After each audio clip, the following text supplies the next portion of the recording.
नमस्कार दोस्तों, दून पाठशाला में आप सभी का बहुत-बहुत स्वागत है।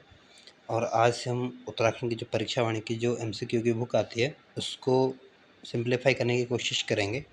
और इसका जो आज का जो पहला क्वेश्चन है, वो आपके सामने है। 4 कथन दिए गए और आपको बताना है कि इसमें कौन से कथन सही है।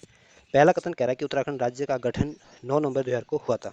तो पहला कथन बिल्कुल ठीक है। जो उत्तराखंड राज्य का निर्माण हुआ था, ये आपके 9 नवंबर 2000 को हुआ था। दूसरा कथन कह रहा है कि निर्माण के क्रम में भारत का 26वां राज्य था। तो दूसरा कथन गलत है। जो निर्माण के क्रम में जो 26वें नंबर का राज्य बना था, ये आपका छत्तीसगढ़ बना था। और छत्तीसगढ़ की राजधानी कहाँ है? क्या है आपकी? रायपुर है। तो दूसरा कथन इस वजह से क्या होता है? गलत हो जाता है। और निर्माण के क्रम में उत्तराखंड का जो नंबर आता है, ये 27वें नंबर का राज्य बना था हमारा। इस वजह से दूसरा कथन क्या है? गलत है। तीसरा कथन कह रहा है कि 1 जनवरी 2007 को इसका नाम उत्तरांचल से बदलकर उत्तराखंड किया गया। तो तीसरा कथन बिल्कुल ठीक है। जब हमारे उत्तराखंड राज्य का निर्माण हुआ था, तो उस समय इसका नाम उत्तरांचल था। लेकिन 1 जनवरी 2007 में इसका नाम बदलकर उत्तरांचल से उत्तराखंड कर दिया गया है। तो तीसरा कथन बिल्कुल ठीक है। चौथा कथन कह रहा है कि हिमालय यह 9वां नंबर का हिमालय राज्य बना था। तो ये कथन भी गलत है। उत्तराखंड जो हिमालय राज्य बना था, ये 11वें नंबर का हिमालय राज्य बना था। तो ध्यान रखना, इसमें पहला और तीसरा कथन तो ठीक है, दूसरा और चौथा कथन क्या है? गलत है। और आपको ये ध्यान रखना कि उत्तराखंड 27वें नंबर का राज्य बना था और 26वें नंबर का राज्य आपका छत्तीसगढ़ बना था। और इसी साल एक और राज्य का निर्माण हुआ था, झारखंड। और झारखंड की राजधानी कहाँ है? रांची। और झारखंड 28वें नंबर का राज्य बना था। तो 2000 में 3 स्टेट बने थे, छत्तीसगढ़, उत्तराखंड और झारखंड। छत्तीसगढ़ जो था 26 नंबर का था, उत्तराखंड आपका 27 नंबर का था और झारखंड आपका 28वें नंबर का राज्य बना था। तो ये ध्यान रखना।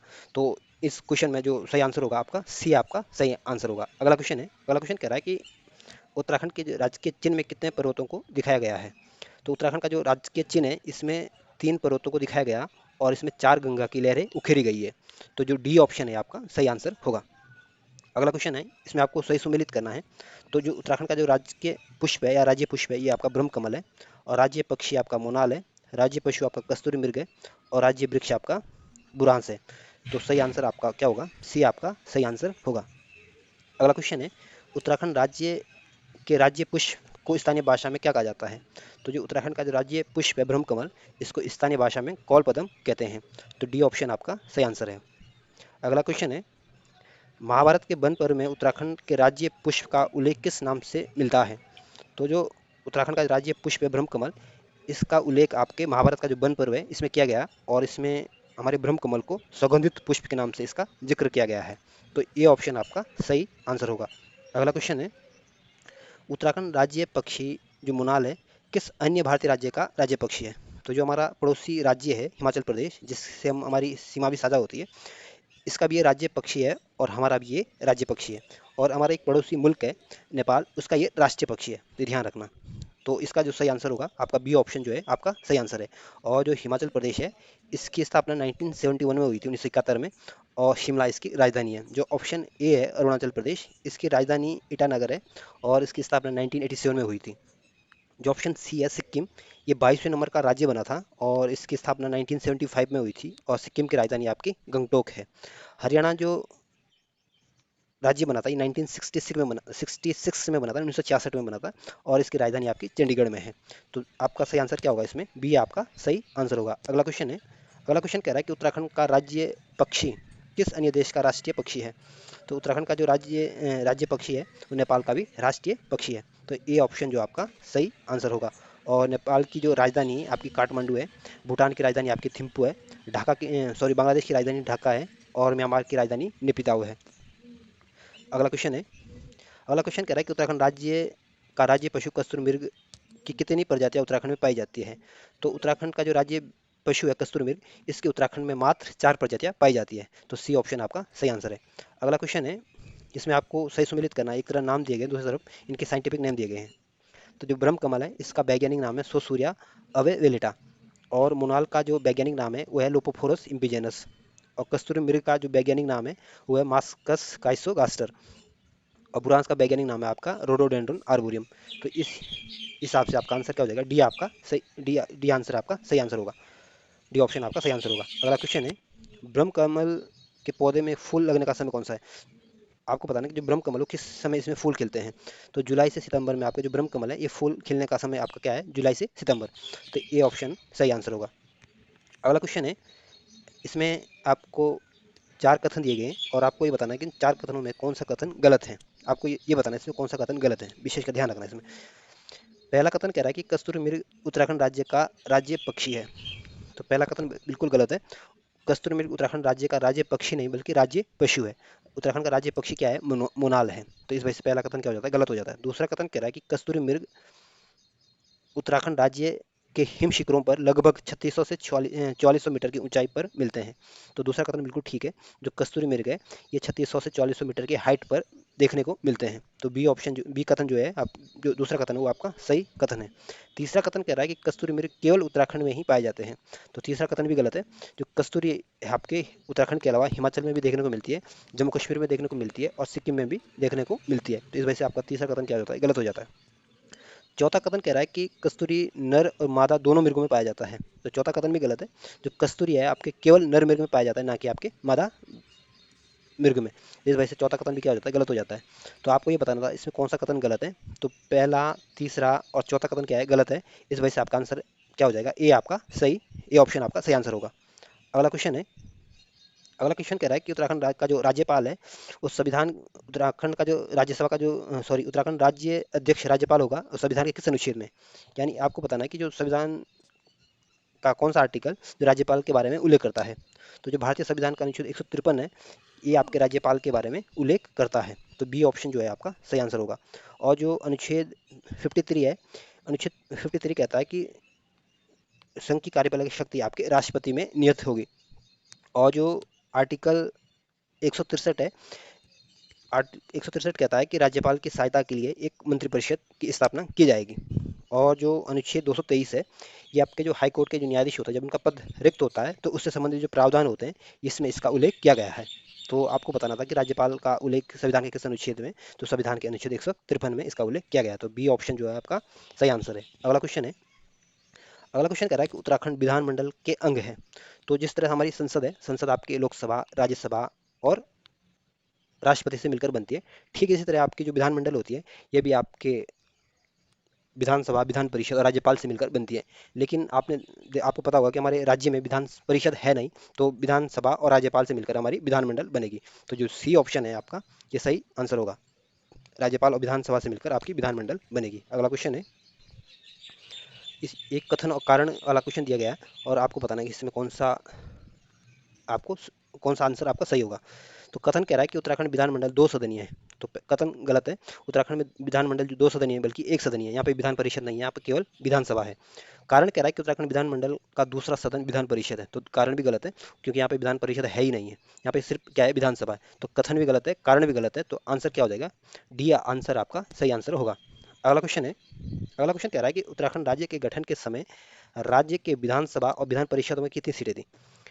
तो जो उत्तराखंड राज्य का जो निर्माण हुआ था उस समय गठन के समय 22 तो विधायकों की संख्या थी और यानी विधानसभा की सीटें थी और 9 आपके विधान परिषद की सीटें थी।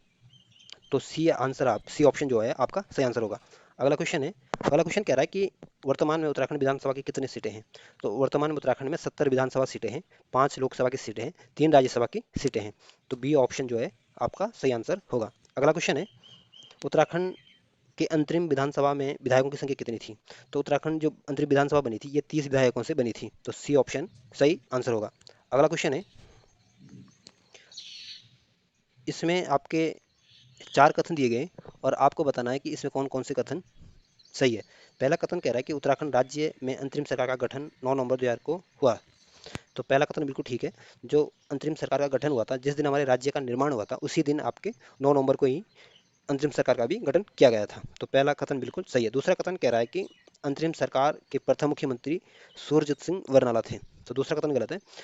अंतरिम सरकार के जो पहले मुख्यमंत्री बने थे वो आपके नित्यानंद स्वामी जी बने थे। तीसरा कथन कह रहा है कि अंतरिम सरकार के प्रथम राज्यपाल नित्यानंद स्वामी थे। ये कथन भी क्या है? गलत है। अंतरिम सरकार के जो प्रथम राज्यपाल बने थे ये आपके सूरजत सिंह बरनाला जी बने थे। तीसरा कथन क्या है? गलत है। चौथा कथन कह रहा है कि उत्तराखंड राज्य अपने गठन के क्रम में 27वां भारतीय राज्य है। तो चौथा कथन बिल्कुल सही है। उत्तराखंड जो गठन हुआ था तो उत्तराखंड आपके 27वें नंबर का राज्य बना था। तो पहला और चौथा कथन तो ठीक है, दूसरा तीसरा कथन आपका गलत है और आपको बताना था कि कौन से कथन सही है।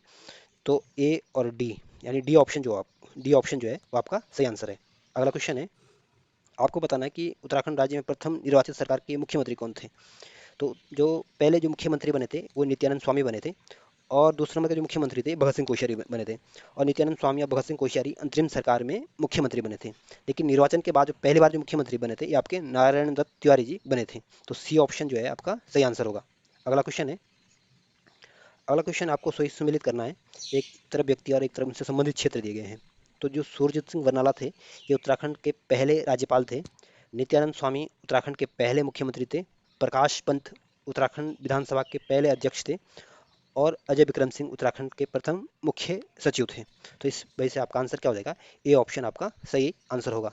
अगला क्वेश्चन है, उत्तराखंड राज्य का प्रथम निर्वाचित उत्तराखंड राज्य का प्रथम निर्वाचित सरकार का विधानसभा का अध्यक्ष कौन था। तो जो प्रकाश पंत है, जो ऑप्शन ए है, ये अंतिम सरकार में विधानसभा के अध्यक्ष बने थे। लेकिन इसमें पूछा है कि निर्वाचित सरकार में पहली बार अध्यक्ष कौन बना था। तो यश जो निर्वाचन सरकार के जो पहली बार जो विधानसभा का जो अध्यक्ष बने थे ये आपके यशपाल आर्य जी बने थे।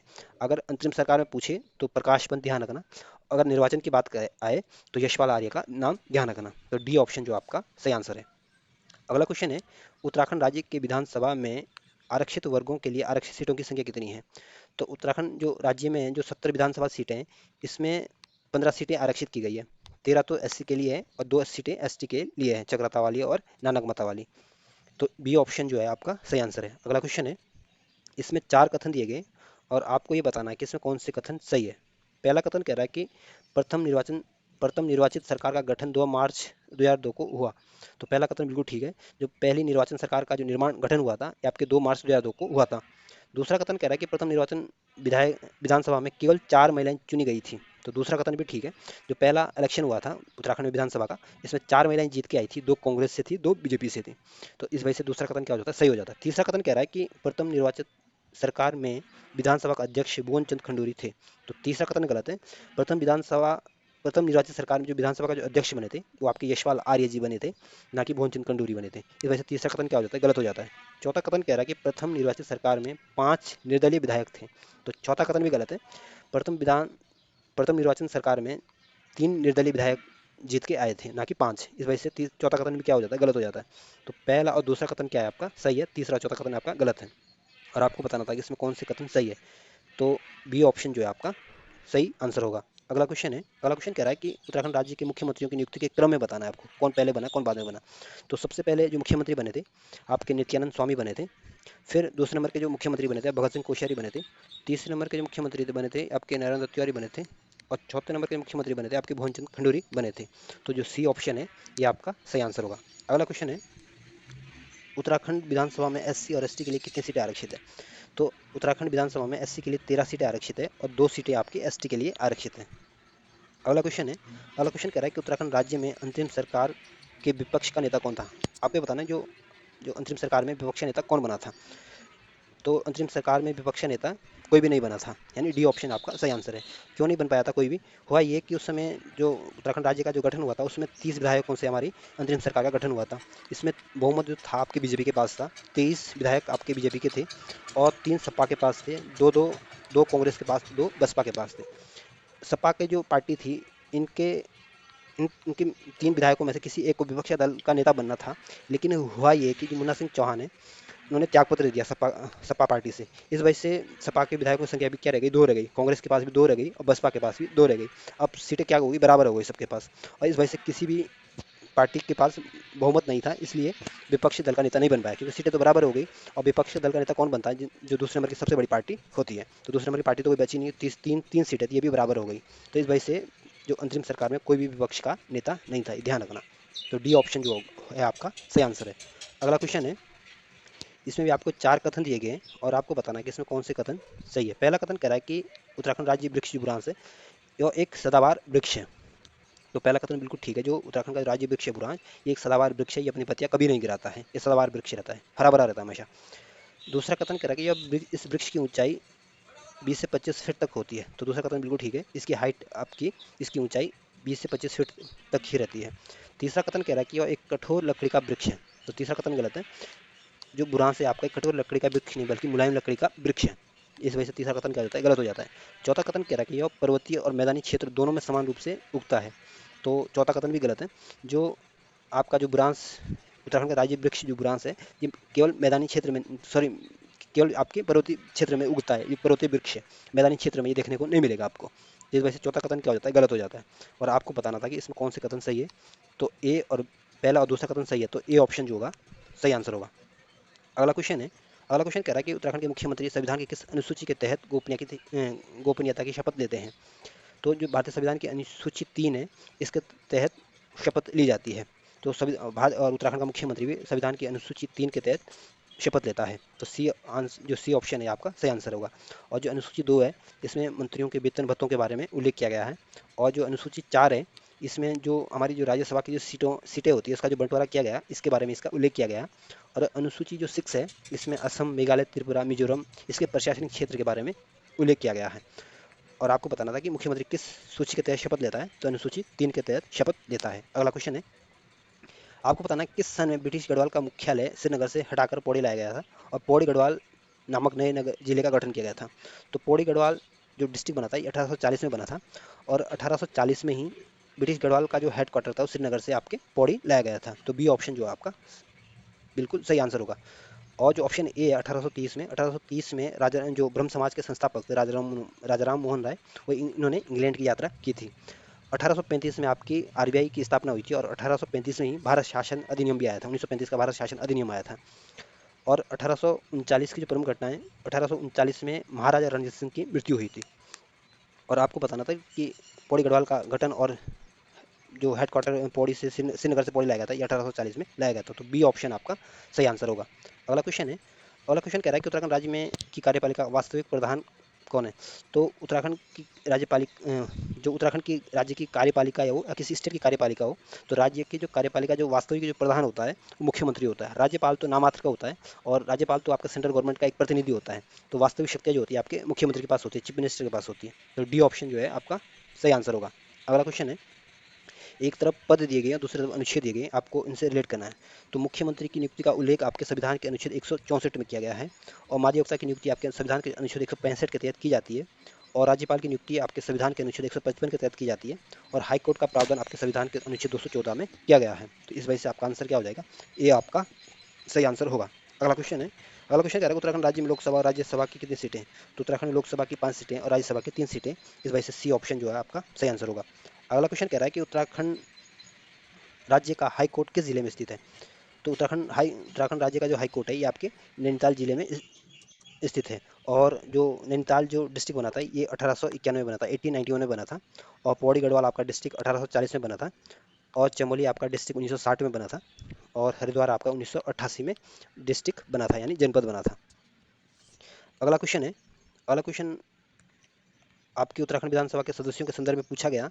और आपको बताना है कि इन 4 कथनों में से कौन कौन से कथन सही है। पहला कथन कह रहा है कि इनकी योग्यता से संबंधित विचार संविधान के अनुच्छेद 213 में दिया गया है। किसकी योग्यता के बारे में, उत्तराखंड विधानसभा के सदस्यों के बारे में। तो पहला कथन बिल्कुल गलत है। जो संविधान का जो अनुच्छेद 213 है, इसमें राज्यपाल को अध्यादेश जारी करने की शक्ति दी गई है, ना कि इसमें आपके उत्तराखंड विधानसभा या किसी राज्य की विधानसभा के सदस्यों की योग्यता के बारे में दिया गया है। जो विधानसभा के सदस्य है, इनकी योग्यता के जो बारे में जो उल्लेख किया गया है, तो जो भारतीय संविधान का जो अनुच्छेद 173 है, इसमें इनका जिक्र किया गया है, इसका उल्लेख किया गया है। इस वजह से पहला कथन क्या हो जाता है, गलत हो जाता है। दूसरा कथन कह रहा है कि विधानसभा की सदस्यता के लिए योग्यता वही होनी चाहिए जो लोकसभा की सदस्यता के लिए निर्धारित है। तो दूसरा कथन बिल्कुल ठीक है। जो योग्यता आपकी लोकसभा के लिए होती है, वही आपकी विधानसभा के लिए भी होती है। तीसरा कथन कह रहा है कि वह जन्म से भारत का नागरिक होना चाहिए। तो तीसरा कथन गलत है। जरूरी नहीं है कि जन्म से ही नागरिक हो, अगर वो जन्म के बाद भी भारत का नागरिक बनता है, तब भी वो विधानसभा का सदस्य का चुनाव लड़ सकता है, सदस्य बन सकता है। चौथा कथन कह रहा है कि वो 25 वर्ष की आयु पूरी कर चुका हो और लाभ का पद धारण ना करता हो। तो चौथा कथन भी बिल्कुल ठीक है। अगर आपकी एज 25 साल या 25 साल से अधिक हो गई है, तो आप विधानसभा लोकसभा का चुनाव लड़ सकते हैं, बशर्ते आप लाभ के पद पर ना हो। इस वजह से आपका चौथा कथन भी क्या हो जाता है, सही हो जाता है। तो आपको बताना है इसमें कौन से कथन सही है। तो दूसरा और चौथा कथन क्या है आपका सही कथन है। तो इस वजह से हमारा आंसर क्या हो जाएगा, बी ऑप्शन जो है सही आंसर होगा। अगला क्वेश्चन है, अगला क्वेश्चन कह रहा है कि वर्तमान समय में उत्तराखंड में कितने मंडल और कितने जिले हैं। तो उत्तराखंड में 2 मंडल है और 13 डिस्ट्रिक्ट है, 13 जनपद है, यानी सी ऑप्शन जो होगा आपका सही आंसर होगा। अगला क्वेश्चन कह रहा है, निम्नलिखित में से कौन सा अधिकारी राज्यपाल के प्रसाद पर्यंत पद धारण करता है। तो जो उत्तराखंड का जो महाधिवक्ता होगा, वो राज्यपाल के प्रसाद पर्यंत पद धारण करता है। तो डी ऑप्शन जो होगा आपका सही आंसर होगा। और जो मुख्यमंत्री की जो शपथ दिलाता है, ये भी आपका राज्यपाल दिलाता है। और जो हाई कोर्ट के जो न्यायाधीश की जो शपथ दिलाता है ये भी आपके राज्यपाल द्वारा ही दिलाई जाती है। तो डी ऑप्शन जो है आपका सही आंसर है। अगला क्वेश्चन है, अगला क्वेश्चन कह रहा है कि बुरांस वृक्ष के फूलों का रस किस रोग के निवारण में अत्यंत लाभकारी है। तो जो बुरांस वृक्ष के जो फूलों का जो रस होता है, इसके जो जूस बनता है, वो हृदय रोग के लिए बहुत खास रहता है। तो डी ऑप्शन जो होगा आपका सही आंसर होगा। अगला क्वेश्चन है, आपको डिस्ट्रिक्ट दिए गए हैं और आपको इसमें गठन दिया गया है। तो हरिद्वार 1988 में बना था, और उधम सिंह नगर 1995 में बना था 1995 में, और चंपावत और रुद्रप्रयाग आपके 1997 में बने थे। लेकिन इसमें डेट दे रखी इन्होंने, तो ध्यान रखना, रुद्रप्रयाग 15 सितंबर को बना था और चंपावत आपके 16 सितंबर को बना था। लेकिन इतना नहीं पूछेगा, इतना बारीकी से नहीं पूछेगा, पर ये ध्यान रखना कि कब कब बने थे, 1987 1988 है ना, इस टाइप की कन्फ्यूजन हो सकता है। अगला क्वेश्चन है, अगला क्वेश्चन कह रहा है कि उत्तराखंड राज्य के संदर्भ में पूछा गया, और आपके सामने 4 कथन है और आपको बताना कि इसमें कौन से कथन सही है। पहला कथन कह रहा है कि राज्य में, यानी उत्तराखंड में राज्य पुलिस व्यवस्था 1874 से ही लागू है। तो पहला कथन बिल्कुल ठीक है, उत्तराखंड में जो राजस्व पुलिस व्यवस्था है ये 1874 से लागू है। पहला कथन बिल्कुल ठीक है। दूसरा कथन कह रहा है कि वर्तमान में यह 58% भूभाग पर लागू है। तो दूसरा कथन गलत है, वर्तमान में 58% भूभाग पर नहीं बल्कि 61% पर ये लागू है। तीसरा कथन कह रहा है कि परगना अधिकारी और जिलाधिकारी राजस्व पुलिस व्यवस्था के अंतर्गत नहीं आते हैं। तो तीसरा कथन भी गलत है, परगना अधिकारी जिलाधिकारी भी राजस्व पुलिस व्यवस्था के अंतर्गत आते हैं। चौथा कथन कह रहा है कि अपराधों की जांच करना, मुकदमा दर्ज करना जैसे कार्य भी राजस्व पुलिस को करना पड़ता है। तो चौथा कथन बिल्कुल ठीक है, तो अपराधों की जांच करना, मुकदमे दर्ज करना, ये सारे काम आपके राजस्व पुलिस के अंतर्गत आते हैं। तो आपको बताना था कि इसमें कौन से कथन सही है। तो पहला और चौथा कथन आपका सही है, तो सी ऑप्शन जो है आपका सही आंसर होगा। अगला क्वेश्चन है, उत्तराखंड राज्य के 2 मंडलों के नाम पहचानिए और उनको सही विकल्प चुनाव चुनिए, है ना। आपको ये बताना, दो उत्तराखंड के 2 मंडल कौन से हैं। तो उत्तराखंड के 2 मंडल है, गढ़वाल मंडल और कुमाऊं मंडल। गढ़वाल मंडल की स्थापना 1969 में हुई थी और इसका हेड क्वार्टर आपके पौड़ी में है, और कुमाऊं मंडल की स्थापना 1854 में हुई थी और इसका हेड क्वार्टर आपके नैनीताल में है। तो डी ऑप्शन जो है आपका सही आंसर है। अगला क्वेश्चन है, ये उत्तराखंड राज्य के संदर्भ में पूछा गया और उत्तराखंड के जो महाधिवक्ता है उसके संदर्भ में पूछा गया, और आपको बताना कि महाधिवक्ता के संदर्भ में कौन कौन से कथन सही है। पहला कथन कह रहा है, संविधान के अनुच्छेद 165 के तहत राज्यपाल इसकी नियुक्ति करता है। तो पहला कथन बिल्कुल ठीक है, जो महाधिवक्ता की नियुक्ति है ये आपके राज्यपाल द्वारा की जाती है और राज्यपाल अनुच्छेद 165 के तहत करता है। दूसरा कथन कह रहा है कि राज्यपाल के प्रसाद पर्यंत पद धारण करता है। तो दूसरा कथन भी बिल्कुल ठीक है, जो महाधिवक्ता है ये राज्यपाल के प्रसाद पर्यंत पद धारण करता है। तीसरा कथन कह रहा है कि नियुक्ति होने के लिए आवश्यक है कि वो भारत का नागरिक हो। तो तीसरा कथन भी बिल्कुल ठीक है, महाधिवक्ता के बनने के लिए भारत का नागरिक होना जरूरी है। चौथा कथन कह रहा है कि वो मतदान और सदन में मतदान नहीं कर सकता। तो चौथा कथन भी बिल्कुल ठीक है, वो सदन में पार्टिसिपेट तो कर सकता है लेकिन मतदान नहीं कर सकता है। तो इसमें पहला, दूसरा, तीसरा, चारों कथन सही है, तो सी ऑप्शन जो है आपका सही आंसर होगा। अगला क्वेश्चन है, अगला क्वेश्चन कह रहा है कि उत्तराखंड राज्य की ग्रीष्मकालीन राजधानी किस जिले में है। तो उत्तराखंड की जो ग्रीष्मकालीन राजधानी है वो गैरसैंण है, और गैरसैंण आपके चमोली जनपद में है। तो डी ऑप्शन जो है आपका सही आंसर होगा। अगला क्वेश्चन है, उत्तराखंड राज्य के राजकीय चिन्ह में गंगा की कितने लहरों को उकेरा गया है। तो उत्तराखंड का जो राजकीय चिन्ह है इसमें गंगा की 4 लहरों को उकेरा गया है। तो बी ऑप्शन जो है आपका सही आंसर है। अगला क्वेश्चन है, निम्नलिखित में से अनुसूचित जाति के लिए आरक्षित लोकसभा की सीट कौन सी है। आपको बताना है कि जो उत्तराखंड की जो 5 लोकसभा सीट है उसमें कौन सी सीट एससी के लिए आरक्षित है। तो जो अल्मोड़ा वाली सीट है, उत्तराखंड की 5 लोकसभा सीटों में अल्मोड़ा की जो सीट है ये एससी के लिए आरक्षित है, जहाँ से अभी अजय टुमटा सांसद हैं। तो ए ऑप्शन है, ए ऑप्शन आपका सही आंसर होगा। अगला क्वेश्चन है, इसमें भी उत्तराखंड राज्य के संदर्भ में पूछा गया और इसमें आपको 4 कथन दिए गए और आपको बताना कि 4 कथनों में कौन सा कथन असत्य है। पहला कथन कह रहा है कि अनुसूचित जाति के लिए विधानसभा की 2 सीटें आरक्षित है। तो पहला कथन बिल्कुल ठीक है, एसटी के लिए 2 सीटें आरक्षित है, चक्राता वाली और नानक मता वाली। दूसरा कथन कह रहा है कि विधानसभा की सर्वाधिक सीटें हरिद्वार जिले में है। तो दूसरा कथन भी ठीक है, विधानसभा की सर्वाधिक सीटें आपके हरिद्वार जिले में, और कितनी सीटें, 11 सीटें। तीसरा कथन कह रहा है कि अनुसूचित जाति के लिए लोकसभा की 2 सीटें आरक्षित है। तो तीसरा कथन गलत है, अनुसूचित जाति के लिए लोकसभा के लिए 2 सीटें नहीं बल्कि 1 सीट आरक्षित है। कौन सी सीट आरक्षित है, अल्मोड़ा वाली सीट आरक्षित है। चौथा कथन कह रहा है कि मतदाताओं की संख्या की दृष्टि से सबसे छोटा लोकसभा सीट पौड़ी है। तो चौथा कथन भी ठीक है, मतदाता की दृष्टि से देखें तो सबसे छोटा क्षेत्र कौन सा है लोकसभा का, पौड़ी वाला, जो पौड़ी लोकसभा सीट है सबसे छोटा क्षेत्र है मतदाता की दृष्टि से। तो आपको बताना था इसमें कौन सा कथन असत्य है, यानी गलत कथन बताना था। तो जो कथन 3 है ये गलत कथन है, तो इस वजह से आपका आंसर क्या हो जाएगा, ए ऑप्शन जो है आपका सही आंसर होगा।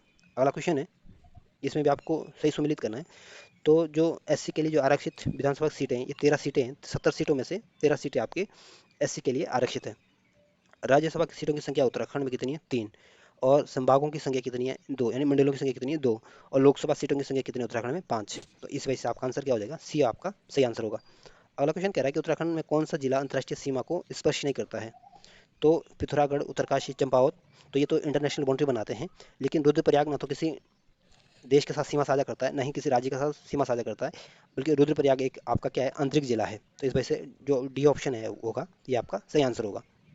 अगला क्वेश्चन है, अगला क्वेश्चन कह रहा है कि उत्तराखंड राज्य में वन प्रबंधन हेतु राज्य में वन पंचायत के गठन की शुरुआत हुई थी। तो उत्तराखंड में जो वन पंचायत के गठन की जो शुरुआत हुई थी, ये आपकी 1931 में हुई थी। तो बी ऑप्शन जो है आपका सही आंसर होगा। और ऑप्शन जो ए है, 1943 में, 1943 में भारत का जो बंगाल है वहाँ पे अकाल पड़ा था, और इस बंगाल के अकाल में 30 लाख से अधिक लोगों की मृत्यु हुई थी, ये ध्यान रख लेना। और 1923 में आपके स्वराज पार्टी की स्थापना हुई थी, और स्वराज पार्टी की स्थापना किसने की थी? सी आर दास और मोतीलाल नेहरू ने की थी। और जो ऑप्शन डी है, 1954 में कौन सी घटना हुई थी? तो 1954 में भारत और चाइना के बीच एक समझौता हुआ था, जिसको पंचशील समझौता कहते हैं, और इसी समय भारत चीनी भाई भाई के नारे भी लगे थे। तो ये ध्यान रखना। तो इसका जो सही आंसर होगा क्या होगा आपका? बी आपका सही आंसर होगा। अगला क्वेश्चन है, अगला क्वेश्चन कह रहा है कि उत्तराखंड राज्य में उच्च न्यायालय का प्रथम मुख्य न्यायाधीश कौन था? तो उत्तराखंड हाई कोर्ट का जो प्रथम मुख्य न्यायाधीश था वो आपके अशोक अभेंद्र देसाई थे। तो ए ऑप्शन आपका सही आंसर होगा। अगला क्वेश्चन है, ये कथन और कारण वाला दिया गया है, और आपको बताना है कि इसमें कौन सा आंसर सही होगा। कथन कह रहा है कि उत्तराखंड राज्य का राज्य वृक्ष बुरांश मुलायम लकड़ी का वृक्ष है। तो पहला कथन बिल्कुल ठीक है। जो उत्तराखंड राज्य का जो वृक्ष है बुरांश, ये बहुत मुलायम होता है, बहुत आसानी से टूट जाता है ये। दूसरा कारण कह रहा है कि यह विशुद्ध रूप से पर्वतीय वृक्ष है। तो दूसरा कथन भी ठीक है, कारण भी ठीक है, क्योंकि जो हमारा जो बुरांश है ये आपके मैदानी क्षेत्रों में देखने को नहीं मिलता, ये पर्वतों में ही देखने को मिलेगा आपको। तो कथन भी ठीक है, कारण भी ठीक है। तो इस वजह से कथन और कारण दोनों सही है, और इसकी व्याख्या नहीं करता है। तो ए ऑप्शन जो होगा आपका सही आंसर होगा।